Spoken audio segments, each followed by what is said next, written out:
When the director says that she's referred these filings to the Justice Department for a criminal investigation, tonight we're told they formed what is called a strike force. Do you have concerns that they will attempt to prosecute you? Well, certainly I do. After 8.5 years of this, and I don't know of an intelligence product that was more scrutinized, more investigated than that product was by numerous people.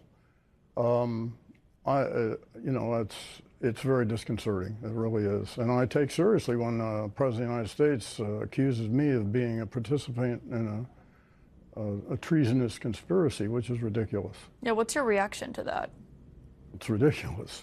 It is untrue. So what will you do if they come after you? What is your plan? Well, I'll lawyer up, I suppose. Already have. You've already hired attorneys in anticipation that this Trump Justice Department could try to prosecute you. We've had sort of perpetual attorneys since I left the government in 2017. How much does the source matter here? Well, source matters a lot, and the timing matters a lot, I think.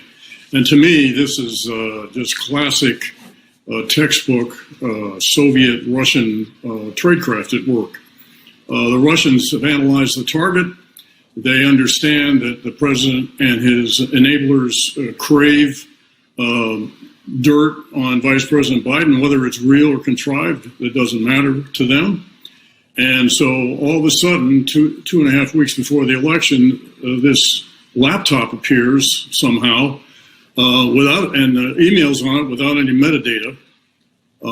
It's all very curious. But so here you have a willing target, and the Russians, who are very sophisticated about how to exploit a willing target. And to me, that's what's at work here.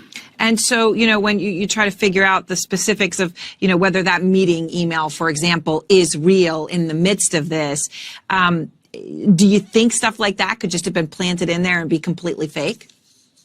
I do. I think the emails could be contrived, particularly since, as I understand it from what I've read, they appear without any metadata. That is, from, to, and any technical data. At least immediately evident. Now, if this computer is in the hands of the FBI, they have obviously excellent, sophisticated technical and forensic analytic capabilities, and I think they'll be able to sort it out, whether this is genuine or not. But, it's all pretty curious, given, again, 2.5 weeks out from the election. I take seriously when the President of the United States accuses me of being a participant in a treasonous conspiracy, which is ridiculous. Yeah, what's your reaction to that? It's ridiculous. It is untrue.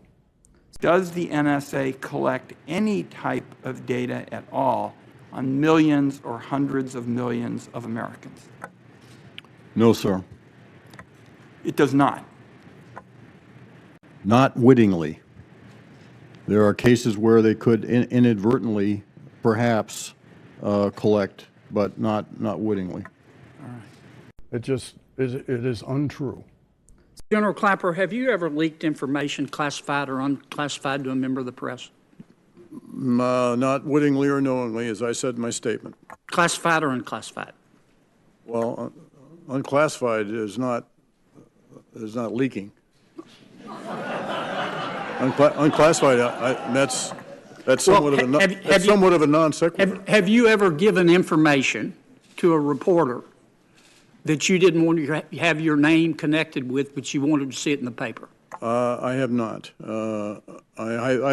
It is untrue. Leaking classified information, and by definition, these phone calls were classified. That's a problem, correct?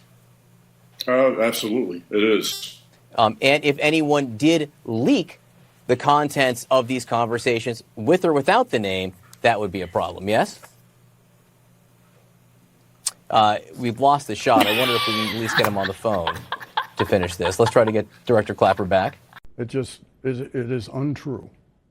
one of the things you write or have spoken about, I should say, in addition to writing about it very candidly, is how you have concluded after what happened in 2016 that the Russians not only tried to affect the election, but you said they actually did affect the outcome. What did you mean? Well, first, I need to make clear that when we did our formal intelligence community assessment in January of 2017, we did not make any call at all about whether the Russians affected the outcome of the election. We didn't have the authority, charter, or capability to do that.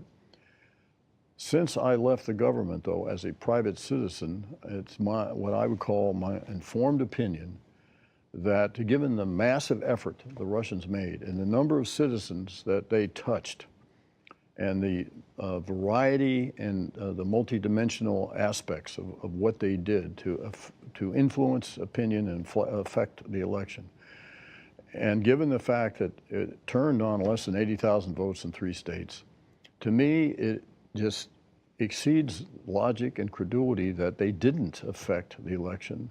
And it's my belief they actually turned it. That is a stunning conclusion. It is untrue. You were in charge of imagery analysis before Iraq. Mm-hmm. You confessed to having been shocked that no weapons of mass destruction were found. And then, to your credit, you admit, as you say here, that the blame is due to intelligence officers, including me, who were so eager to help the administration make war in Iraq, that we found what wasn't really there. Okay, now fast forward to this time 2 years ago. Your superiors were hell-bent on finding ways to blame Trump's victory on the Russians. Do you think that your efforts were guilty of the same sin here? Do you think that you found a lot of things that weren't really there? Because that's what our conclusion is, especially from the technical end. Yeah. There was no hacking on the DNC. It was a leak, and you know that if you've talked to NSA. Well, I have talked to NSA a lot, and I also know what we briefed to then President-elect Trump on the 6th of January. And in my mind, I spent a lot of time in the SIGINT business. The forensic evidence was overwhelming about what the Russians had done. There's absolutely no doubt in my mind whatsoever. And let me just say this, that we have 2 former technical directors from NSA in our movement here, Veteran Intelligence Professionals for Sanity. We also have forensics, okay?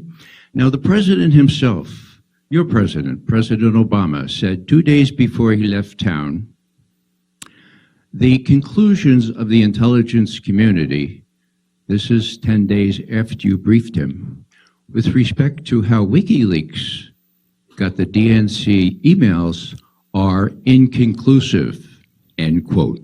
Now, why would he say that if you had said it was conclusive? I don't know. I can't explain what he said or why, but I will tell you that we are pretty sure we know or knew at the time how WikiLeaks got those emails. I'm not going to go into the technical details here about why we believe that. We are too. It was a leak onto a thumb drive, gotten to Julian Assange. Really simple. If you knew it and the NSA has that information, you have a duty. You have a duty to confess to that, as well as confess to what? Confess to the fact that you've been distorting the evidence. I don't confess to that. The intelligence community assessment was without evidence.